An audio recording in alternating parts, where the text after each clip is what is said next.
कहानी मुल्ला नसरुद्दीन और राजा का न्याय।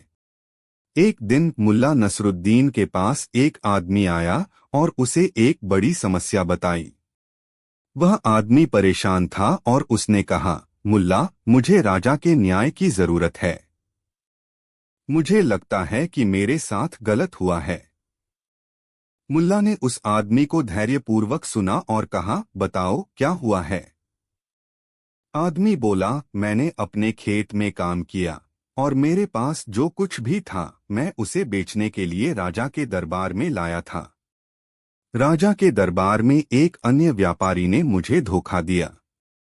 उसने मुझे कम कीमत दी और कहा कि मेरा सामान बेकार है। मैंने राजा से न्याय की गुहार लगाई, लेकिन राजा ने मेरी बातों को अनसुना कर दिया।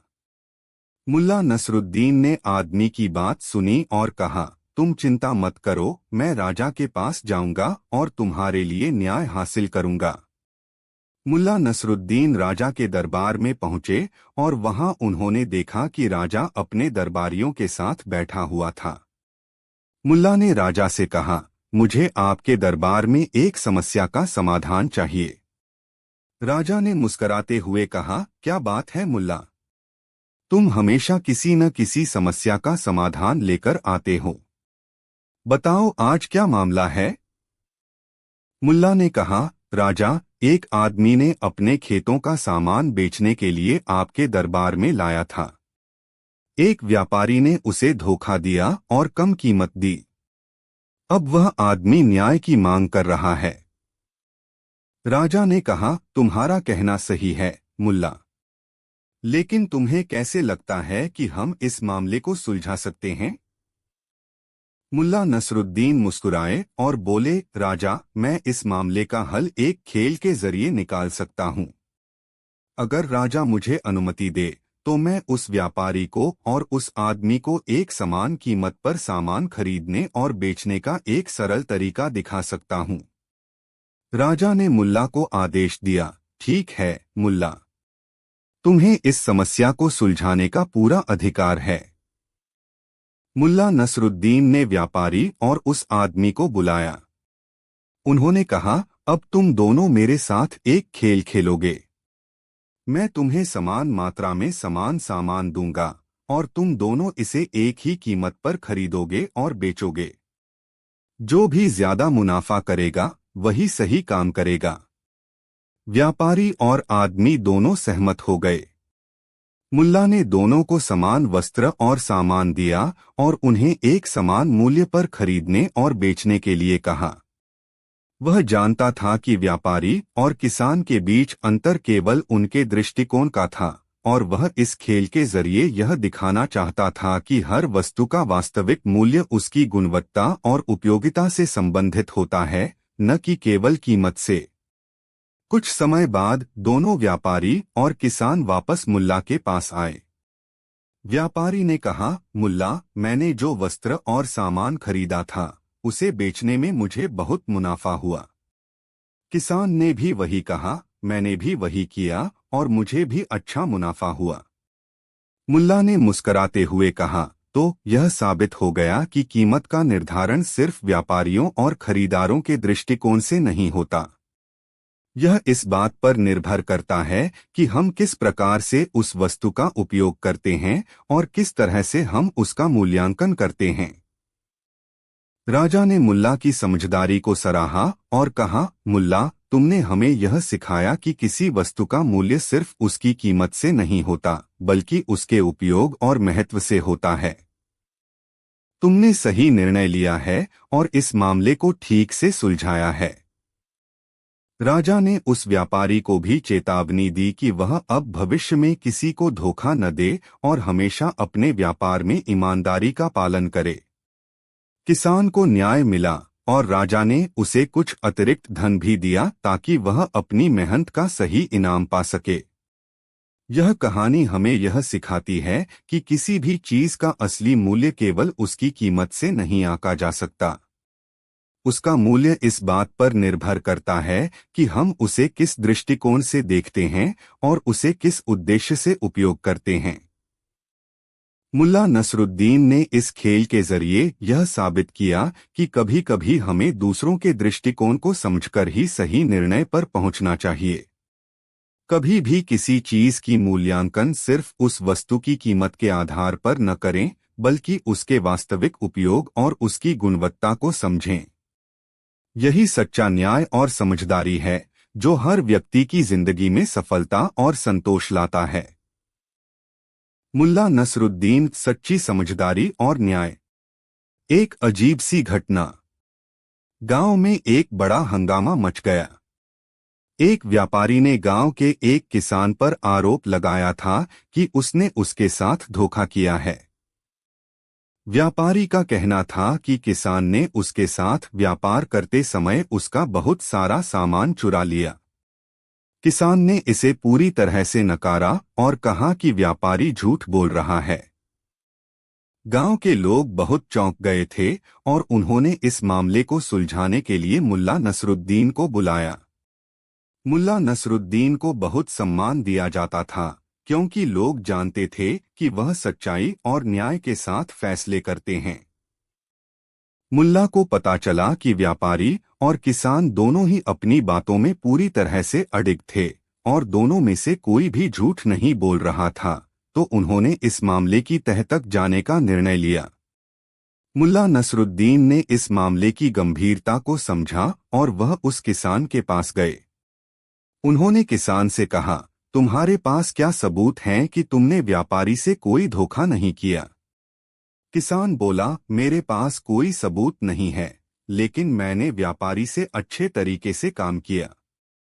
वह मुझसे खुश था। फिर अचानक वह मुझ पर यह आरोप लगाने लगा। मुल्ला नसरुद्दीन फिर व्यापारी के पास गए और उनसे पूछा, तुम्हारे पास क्या सबूत है कि किसान ने तुम्हारे साथ धोखा किया? व्यापारी ने कहा, मेरे पास कुछ ठोस सबूत नहीं हैं, लेकिन मैं जानता हूं कि किसान ने मेरे सामान को चुराया है। वह मुझसे बार बार सामान मांगता था और अब जब मैंने उसे चुकाने को कहा तो उसने मुझसे मुंह मोड़ लिया। अब मुल्ला नसरुद्दीन ने दोनों को शांत कर दिया और कहा, इस मामले में मैं खुद जांच करूंगा। मुझे कुछ समय दो और मैं इस समस्या का हल ढूंढ लूंगा। मुल्ला नसरुद्दीन ने कुछ दिन इंतजार किया और फिर एक योजना बनाई।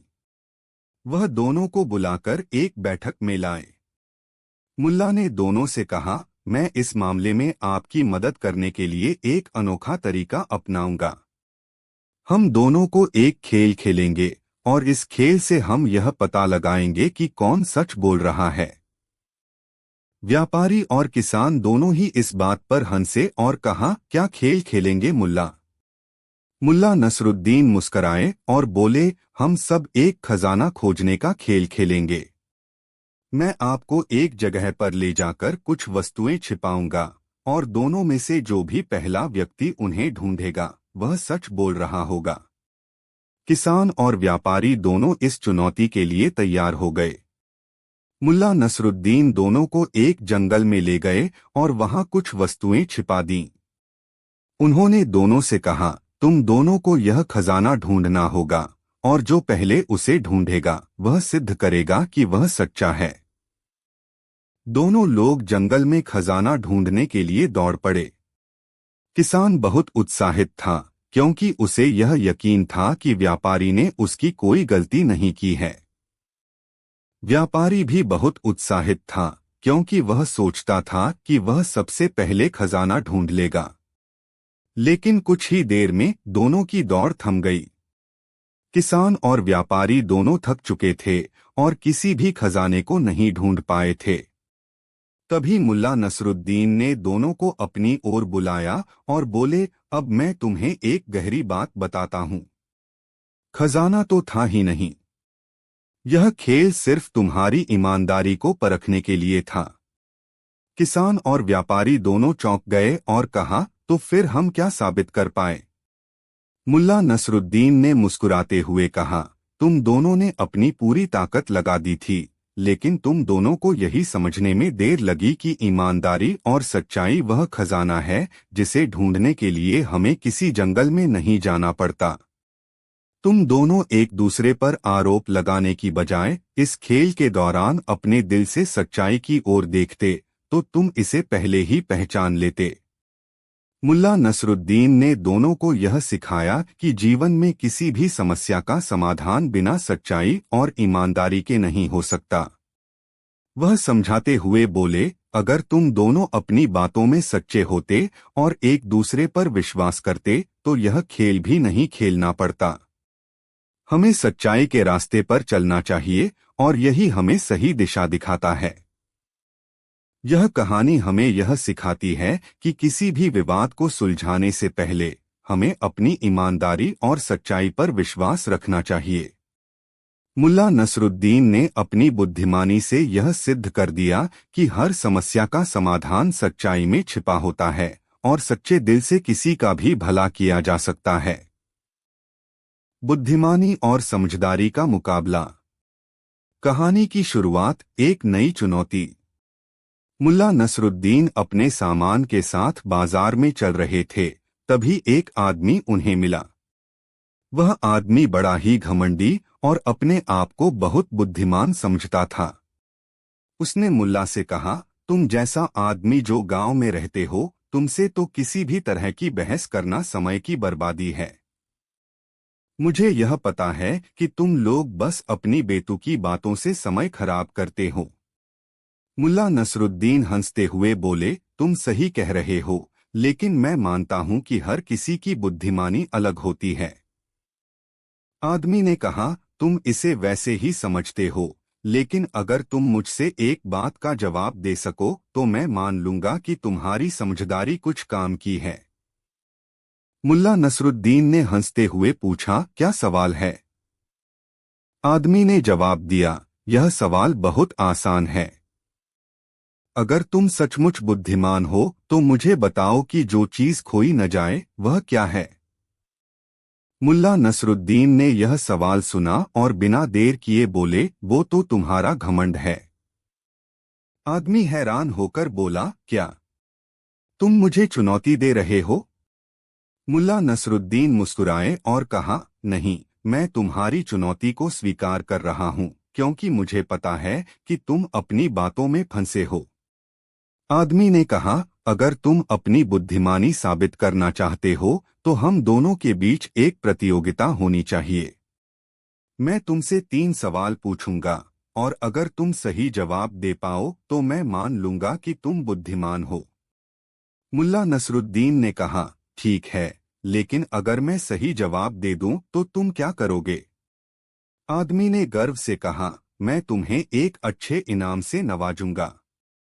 मुल्ला नसरुद्दीन ने उसकी चुनौती स्वीकार कर ली और दोनों एक स्थान पर बैठ गए। पहला सवाल आदमी ने पूछा, क्या वह चीज है जो जब हम चाहते हैं तो हम उसे पा नहीं सकते, लेकिन जब हम उसे छोड़ देते हैं तो वह हमारे पास आ जाती है? मुल्ला नसरुद्दीन चुप हो गए और कुछ देर सोचने के बाद मुस्कुराते हुए जवाब दिया, वो चीज है प्यार।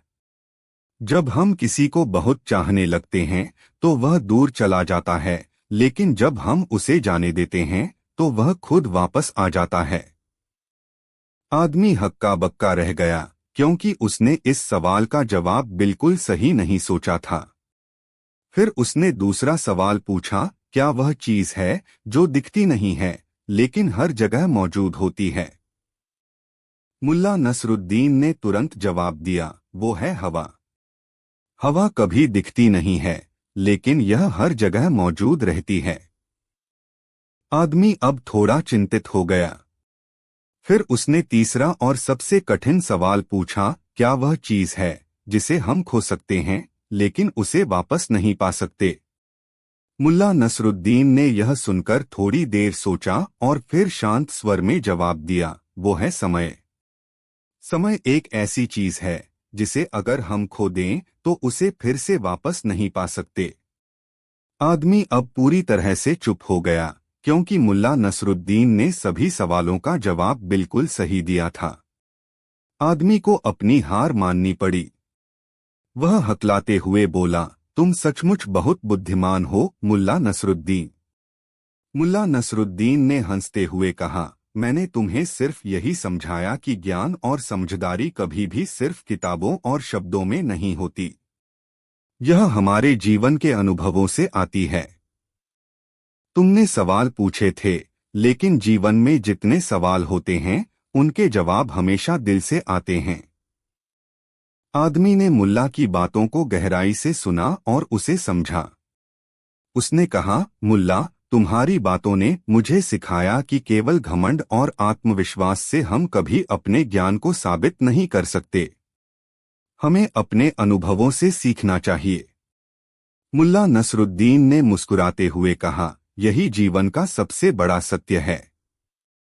जब हम अपने ज्ञान और समझ को दूसरों के साथ साझा करते हैं तो हम और मजबूत बनते हैं। इस कहानी से हमें यह संदेश मिलता है कि जीवन में केवल शब्दों या किताबों से हासिल ज्ञान ही महत्वपूर्ण नहीं होता, बल्कि हमारे अनुभवों से सीखी हुई समझदारी भी बहुत मायने रखती है। हमें अपनी चतुराई, बुद्धिमानी और समझदारी का सही उपयोग करना चाहिए।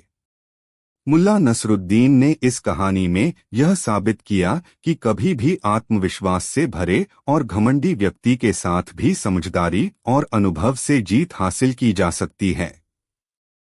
मुल्ला नसरुद्दीन की सच्चाई की परीक्षा।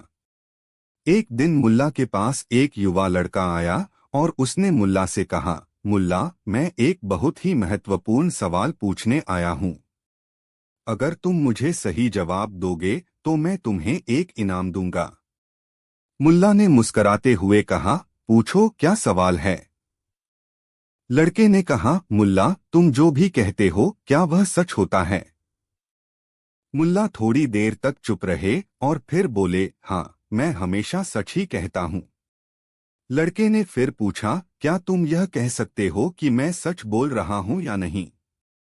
मुल्ला ने हंसते हुए कहा, सच तो वही होता है जो किसी के दिल से निकलकर सामने आता है। तुम क्या चाहते हो? तुम्हारा सवाल क्या है? लड़के ने मुस्कुराते हुए कहा, मैं यह देखना चाहता था कि क्या तुम सच बोलने में सचमुच यकीन रखते हो या फिर तुम बस एक बड़ी बात करते हो।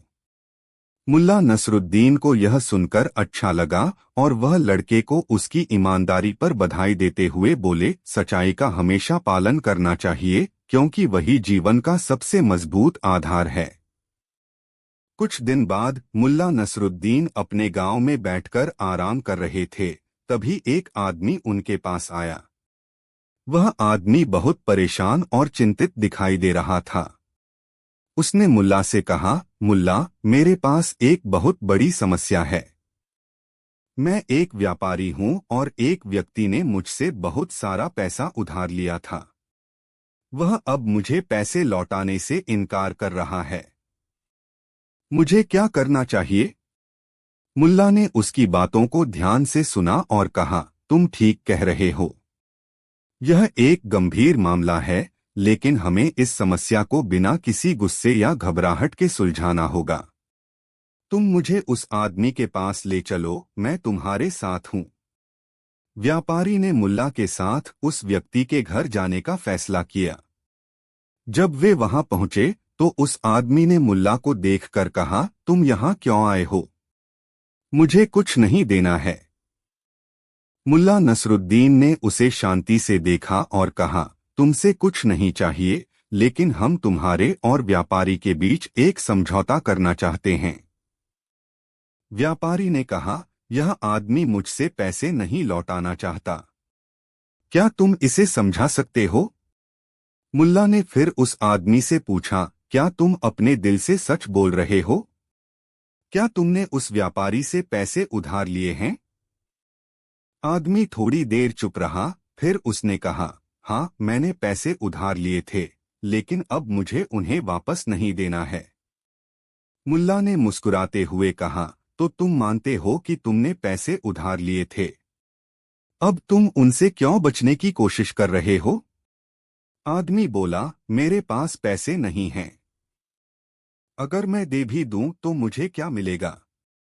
मुल्ला ने उसे एक दिलचस्प तरीका बताया। उन्होंने कहा, अगर तुम सच बोलते हो और पैसे लौटा देते हो तो तुम्हारी ईमानदारी तुम्हें सम्मान दिलाएगी। यदि तुम नहीं देते तो तुम्हारी झूठी बातें तुम्हें शर्मिंदा करेंगी। मुल्ला ने उस आदमी को समझाया कि सच्चाई के सामने झूठ का कोई स्थान नहीं होता। आदमी ने धीरे धीरे सोचा और फिर उसने व्यापारी को पैसे लौटाने का निर्णय लिया। व्यापारी ने उस आदमी के साथ एक समझौता किया और उसे समय दिया कि वह अपनी स्थिति सुधार सके। कुछ महीनों बाद उस आदमी ने अपनी जिम्मेदारी निभाई और सभी पैसे लौटा दिए। व्यापारी ने उसे फिर से सम्मान दिया और मुल्ला नसरुद्दीन की समझदारी की सराहना की। इस प्रक्रिया में उस आदमी ने यह सीखा कि झूठ और धोखा कुछ समय के लिए ही काम करते हैं, लेकिन अंत में सच्चाई ही सबका साथ देती है। मुल्ला नसरुद्दीन ने इस घटना से एक महत्वपूर्ण पाठ दिया। उन्होंने यह साबित किया कि सच बोलना और ईमानदारी से काम करना ही सबसे महत्वपूर्ण है। जीवन में चाहे कितनी भी कठिनाइयां आएं, अगर हम सच्चाई के रास्ते पर चलते हैं तो हम हमेशा सही निर्णय तक पहुंच सकते हैं। सच्चाई और ईमानदारी न केवल हमारे रिश्तों को मजबूत करती है, बल्कि हमें समाज में सम्मान भी दिलाती है। इस कहानी से हमें यह सीखने को मिलता है कि झूठ और धोखा सिर्फ हमें अस्थायी राहत दे सकते हैं, लेकिन अंत में सच्चाई ही सबसे मजबूत और स्थायी होती है। बीरबल और अजनबी का रहस्य। एक दिन अकबर के दरबार में एक अजनबी व्यक्ति आया। वह एक साधारण से कपड़े पहने हुए था और उसका चेहरा गहरे विचारों में खोया हुआ था। वह दरबार में आया और अकबर के पास जाकर हाथ जोड़ते हुए कहा, महाराज, मुझे आपकी मदद चाहिए। अकबर ने उसे देखा और कहा, तुम कौन हो और तुम्हें किस चीज की मदद चाहिए?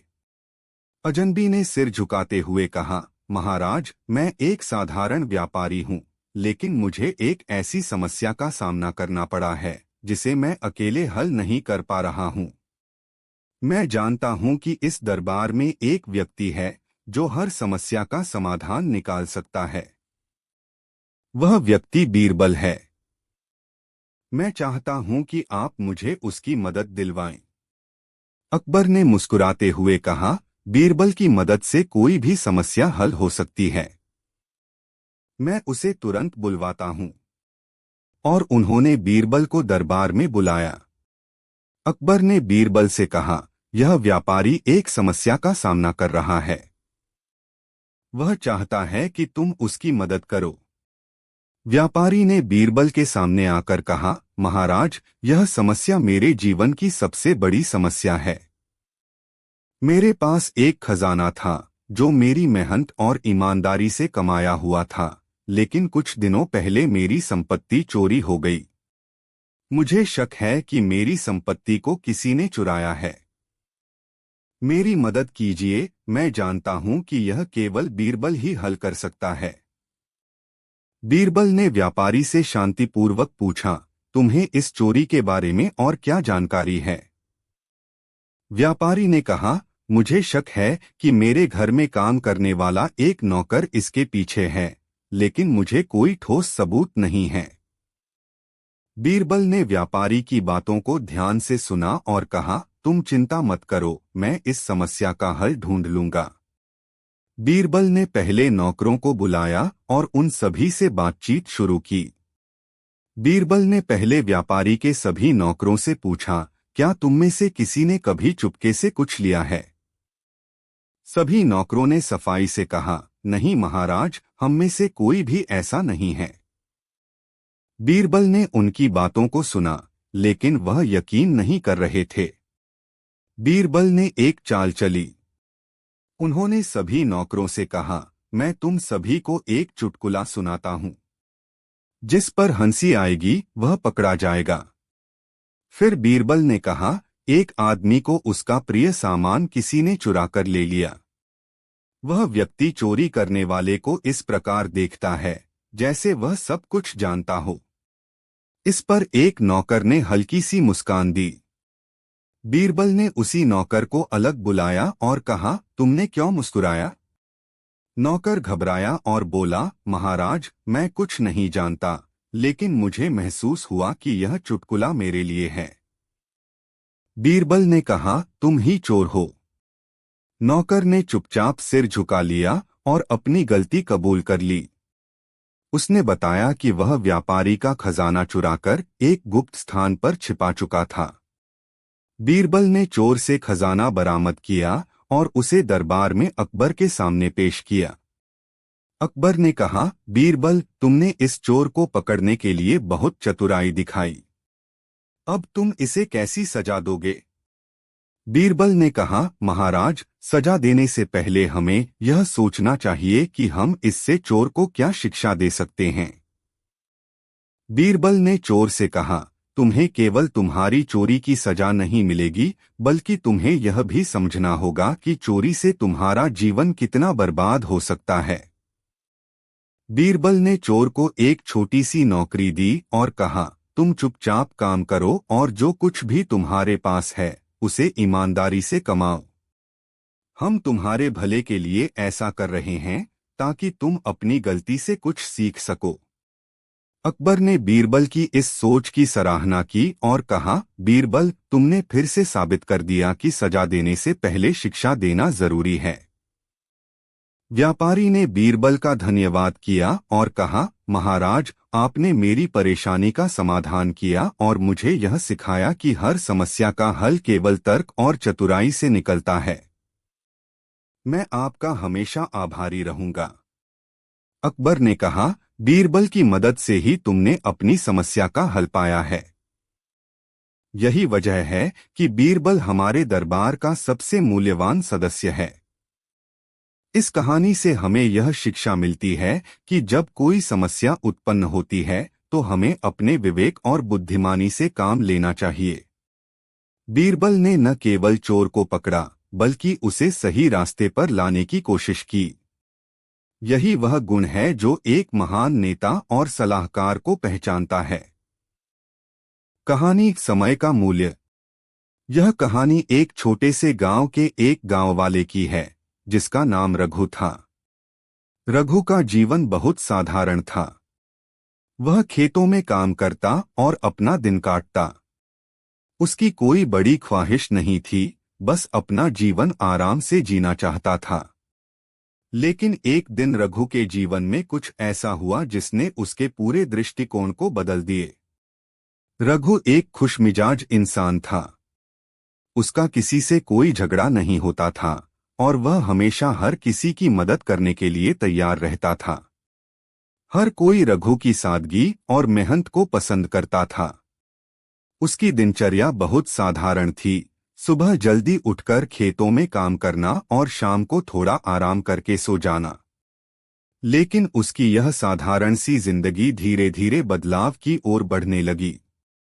एक दिन रघु के पास गांव के एक व्यापारी महेश आया।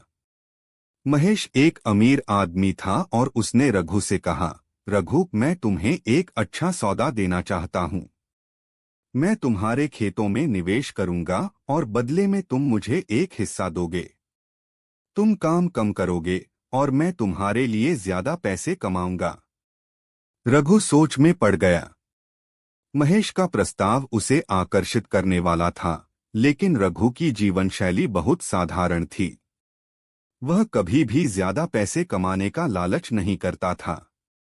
हालांकि महेश ने उसे यह कहते हुए समझाया कि इस सौदे से रघु की जिंदगी पूरी तरह बदल सकती है।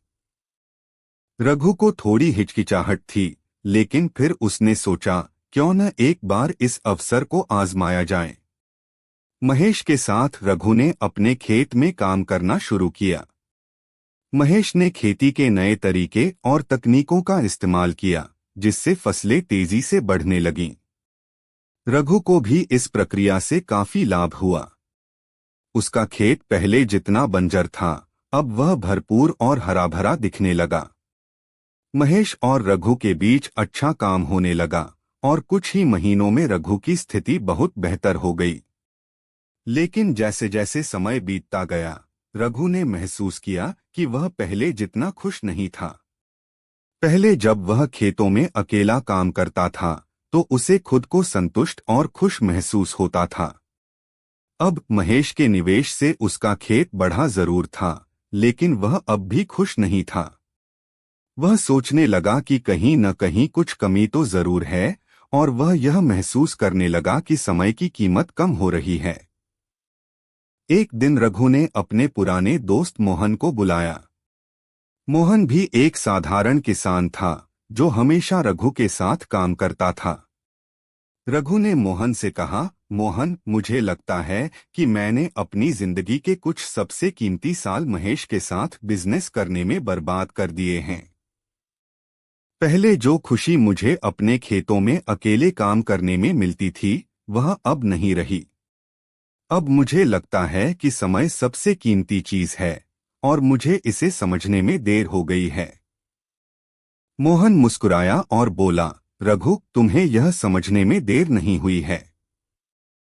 असल में समय का मूल्य हर किसी को तभी समझ में आता है जब वह समय खोने लगता है। तुमने जो समय पहले अपने खेतों में काम करते हुए बिताया, वही समय सबसे मूल्यवान था। तुम्हारा समय तुम्हारी खुशियों का स्रोत था, और यह एक अमूल्य धरोहर थी। रघु ने मोहन की बातों को ध्यान से सुना और फिर उसने ठान लिया कि वह महेश के साथ अपने व्यापार को समाप्त करेगा और अपनी पुरानी जीवन शैली में वापस लौटेगा। रघु ने महेश से मिलकर अपने व्यापार को समाप्त कर दिया और अपनी पुरानी जीवन शैली अपनाई। अब वह फिर से अकेले खेतों में काम करने लगा। धीरे धीरे रघु को महसूस हुआ कि वह पहले जितना खुश था, अब भी वैसा ही खुश था। खेतों में काम करते समय वह अपने समय का सही मूल्य समझने लगा। उसने महसूस किया कि किसी भी चीज से बढ़कर समय की कीमत होती है, क्योंकि समय से ही हम अपने जीवन को अनुभव करते हैं और उसका आनंद लेते हैं। रघु अब अपने जीवन को पहले से कहीं अधिक संतुष्ट और शांति से जीने लगा। उसने इस बात को समझ लिया था कि पैसे या संपत्ति से ज्यादा जरूरी है कि हम अपने जीवन को अपनी शर्तों पर जिएं और समय का सदुपयोग करें। उसने यह भी सीखा कि किसी भी सफलता की सही पहचान तब होती है जब हम अपने समय को उस काम में लगाते हैं जो हमें सच्ची खुशी दे। यह कहानी हमें यह सिखाती है कि हम समय को कभी भी हल्के में नहीं ले सकते। समय वह अमूल्य वस्तु है जो कभी वापस नहीं आती। हमें यह समझने की जरूरत है कि समय का सही उपयोग ही हमें जीवन की असली खुशियां देता है। रघु ने यह सीखा कि हमें अपनी खुशियों और संतुष्टि के लिए बाहरी चीजों की बजाय अपने समय का सही उपयोग करना चाहिए। समय जब सही तरीके से उपयोग किया जाता है, तो वह हमारी जिंदगी का सबसे बड़ा आशीर्वाद बन जाता है। सच्चाई और समझदारी का खेल। एक दिन मुल्ला नसरुद्दीन और उनके दोस्त एक बड़े बाजार में घूम रहे थे। बाजार में बहुत भीड़ भाड़ थी और लोग एक दूसरे से मिल रहे थे। तभी एक व्यक्ति, जो अपने आप को बहुत बड़ा व्यापारी बताता था, मुल्ला से मिला। उसने मुल्ला से पूछा, तुम यहाँ क्या कर रहे हो? तुम तो कुछ भी नहीं जानते, क्या तुमने कभी बड़े व्यापार में हाथ डाला है? मुल्ला नसरुद्दीन ने हंसते हुए कहा, नहीं, मुझे व्यापार का बहुत कम ज्ञान है, लेकिन मैं बहुत कुछ जानता हूँ। व्यापारी ने इसका मजाक उड़ाते हुए कहा, तुम क्या जानते हो? व्यापार में समझदारी और तजुर्बा जरूरी होता है, और तुम्हारे पास वह सब नहीं है। मुल्ला ने इस पर मुस्कुराते हुए कहा, तुम सही कह रहे हो, मैं व्यापार नहीं जानता, लेकिन तुम्हें एक सवाल पूछना है। व्यापारी ने मजाक करते हुए कहा, ठीक है, पूछो। मुल्ला ने पूछा, तुम जानते हो कि यह जो बड़ा व्यापारी बनकर घूम रहे हो, वह व्यापार कैसे चलता है? व्यापारी ने आत्मविश्वास से जवाब दिया, हाँ, मुझे पता है। व्यापार में सफलता पाने के लिए मुझे सब कुछ समझना होता है। मुझे ग्राहकों की जरूरतें, सप्लाई चेन, मार्केट की डिमांड और बहुत कुछ ध्यान में रखना पड़ता है। मुल्ला नसरुद्दीन हंसते हुए बोले, तो फिर तुम यह नहीं समझ पा रहे हो कि तुम्हारे पास जो कुछ भी है, वह किसके पास गया और वह क्यों गायब हो गया? व्यापारी चौंकते हुए बोला, क्या मतलब? मुल्ला ने जवाब दिया, तुम्हारा व्यापार सही दिशा में नहीं बढ़ रहा है, क्योंकि तुम्हारी समझ में एक बात नहीं है। तुम जो व्यापार करते हो वह खुद को तुम्हारी समझ से बेहतर समझता है। व्यापारी कुछ देर चुप रहा और फिर सोचने लगा कि मुल्ला ने क्या कहा था। तभी मुल्ला ने कहा, देखो, हर किसी की समझ और सोच अलग अलग होती है। तुमने मुझे साधारण समझा, लेकिन मेरे पास जो समझदारी है वह तुम्हारे व्यापार से कहीं ज्यादा है। मुल्ला नसरुद्दीन ने व्यापारी को एक ऐसी कहानी सुनाई जो उसे हमेशा याद रहे। उन्होंने कहा, एक बार एक व्यापारी था जिसने अपने शहर के बाहर एक नया व्यापार शुरू किया। वह खुद को बड़ा समझता था और इस विश्वास में था कि उसकी समझदारी से कोई भी उसे मात नहीं दे सकता। लेकिन एक दिन एक छोटे से गांव के व्यक्ति ने उसे चुनौती दी। व्यापारी ने हंसते हुए उसे चुनौती स्वीकार की और सोचा कि यह तो साधारण व्यक्ति है, इसे हराना तो मेरे लिए आसान होगा। मुल्ला ने फिर कहा, लेकिन व्यापारी ने जो नहीं समझा वह यह था कि वह छोटा आदमी अपने काम में जितना मंझा हुआ था वह व्यापारी को बहुत पीछे छोड़ देगा। सभी लोग अब ध्यान से सुन रहे थे। व्यापारी थोड़ा शर्मिंदा हुआ, क्योंकि वह जानता था कि मुल्ला नसरुद्दीन के शब्दों में एक गहरी समझ है।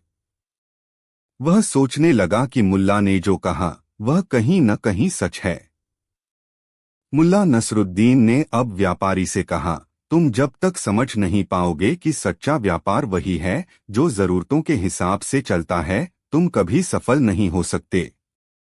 सही समय पर सही निर्णय लेना, सही मार्गदर्शन प्राप्त करना और हर किसी से सीखना, यही व्यापार की सच्ची सफलता है। व्यापारी अब चुप हो गया, लेकिन उसके चेहरे पर एक हल्की मुस्कान आ गई। वह जानता था कि मुल्ला ने उसे एक सच्चाई समझा दी थी जिसे वह नहीं देख पा रहा था। इस कहानी से हमें यह सीख मिलती है कि कभी भी किसी की चतुराई को नजरअंदाज नहीं करना चाहिए। कभी कभी सरलता और समझदारी ही हमें समस्याओं का हल दे सकती है, जो हमें सोचने पर मजबूर करती है।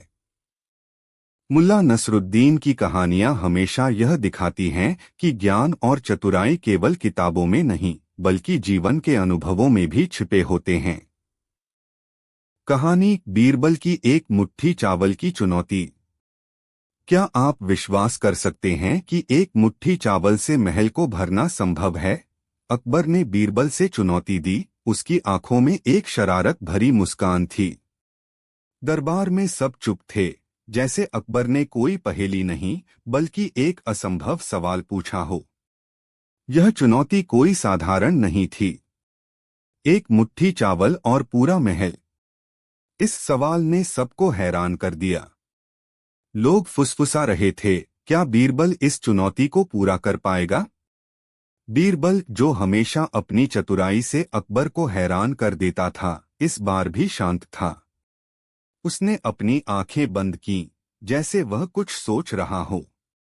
कुछ क्षणों के बाद बीरबल ने एक बहुत ही सामान्य से सवाल किया, महाराज, क्या आप मुझसे यह चुनौती देने से पहले महल के भीतर की हर एक कमरे का सही हिसाब जानना चाहते हैं? अकबर को थोड़ी हैरानी हुई। तुम क्या कहना चाहते हो? बीरबल अकबर ने पूछा। बीरबल ने कहा, अगर आप मुझे महल का पूरा नक्शा और कमरों का सही आकार दें तो शायद मैं यह काम कर सकूं।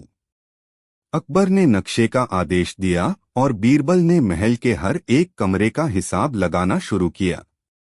हर एक कमरे की ऊंचाई, चौड़ाई और लंबाई का हिसाब करते हुए बीरबल ने धीरे धीरे अपना काम पूरा किया। आपने यह सब किस लिए किया? अकबर ने उत्सुकता से पूछा। बीरबल मुस्कराया और बोला, महाराज, चावल तो हम सभी के पास होते हैं, लेकिन एक मुट्ठी चावल से महल भरने के लिए हमें एक बहुत खास तरीका अपनाना पड़ेगा। और फिर उसने कहा, अब आप मुझे सिर्फ एक मुट्ठी चावल दें, मैं वह तरीका आपको अगले दिन बताऊंगा। लेकिन उससे पहले क्या आप मुझसे यह नहीं पूछेंगे कि मैं उस चावल को कहां से लाऊंगा? अकबर कुछ सोचते हुए उसकी तरफ देखा। फिर कहा, बीरबल, क्या तुम यह सब मजाक बना रहे हो? बीरबल ने सिर झुकाया और कुछ और देर चुप रहा, जैसे वह अब कुछ गहरा सोच रहा हो। महाराज, चावल से जुड़ी यह चुनौती उतनी आसान नहीं है जितनी आप सोचते हैं। अगर आप यह चाहते हैं कि मैं सच में आपको एक मुट्ठी चावल से महल भर कर दिखाऊं, तो इसके लिए एक और बड़ा कदम उठाना होगा। लेकिन क्या आप इसके लिए तैयार हैं? अकबर और दरबारी सब हैरान थे। सभी के मन में यह सवाल था, क्या बीरबल सच में ऐसा कर सकता है? और अगर हाँ, तो यह चमत्कारी तरीका क्या होगा? कभी सोचा है? बीरबल ने अंत में कहा, क्या होता अगर महल के भीतर की हवा भी हमारे इस खेल का हिस्सा बन जाए? अकबर की आंखों में अब सवाल और भी गहरे हो गए थे। क्या बीरबल सच में महल को एक मुट्ठी चावल से भरने का तरीका जानता था? और क्या वह हवा का जादू कर पाएगा? यह रहस्य अगले दिन खुलने वाला था। बीरबल की चालाकी से भेड़ियों का झुंड भाग गया। एक बार की बात है, अकबर का दरबार जंगल के किनारे बसे एक छोटे से गांव की समस्या पर चर्चा कर रहा था। गांव वालों ने शिकायत की थी कि उनके खेतों और जानवरों पर एक भेड़ियों का झुंड हमला कर रहा है। उनकी फसलें बर्बाद हो रही थीं और लोग अपने घरों से बाहर निकलने से डरने लगे थे। अकबर ने समस्या का हल खोजने के लिए दरबारियों से राय मांगी। कुछ ने भेड़ियों को मारने का सुझाव दिया, तो कुछ ने गांव को खाली कराने की सलाह दी। लेकिन बीरबल ने कहा, जहां ताकत काम नहीं करती, वहां समझदारी से काम लिया जा सकता है। मुझे एक मौका दीजिए, मैं भेड़ियों को बिना मारे गांव से दूर भगा दूंगा। अकबर ने बीरबल को इजाजत दे दी। बीरबल गांव में पहुंचा और गांव वालों से कहा, तुम्हें मेरे साथ एक योजना पर काम करना होगा। उसने सभी को खेतों के चारों ओर तेल और मसालों से बनी एक खास दवाई छिड़कने को कहा। साथ ही गांव के बीचों बीच एक बड़ा आग का अलाव जलाने की तैयारी की। रात होते ही भेड़ियों का झुंड खेतों की ओर आया। लेकिन जैसे ही उन्होंने उस दवाई की गंध सूंघी, वे असहज हो गए। गंध इतनी तेज थी कि भेड़िए खेतों की तरफ ज्यादा देर तक नहीं टिक सके। तभी बीरबल ने आग के अलाव में सूखी मिर्च और तेज मसाले फेंकने का आदेश दिया। धुएं के कारण भेड़िए पूरी तरह डर गए और गांव से भाग गए। अगले दिन गांव वाले खुश होकर बीरबल के पास आए और धन्यवाद दिया। अकबर ने भी बीरबल की इस चालाकी की सराहना की और कहा, बीरबल, तुमने एक बार फिर साबित कर दिया कि दिमाग की ताकत सबसे बड़ी होती है। उस दिन से गांव में भेड़ियों का डर हमेशा के लिए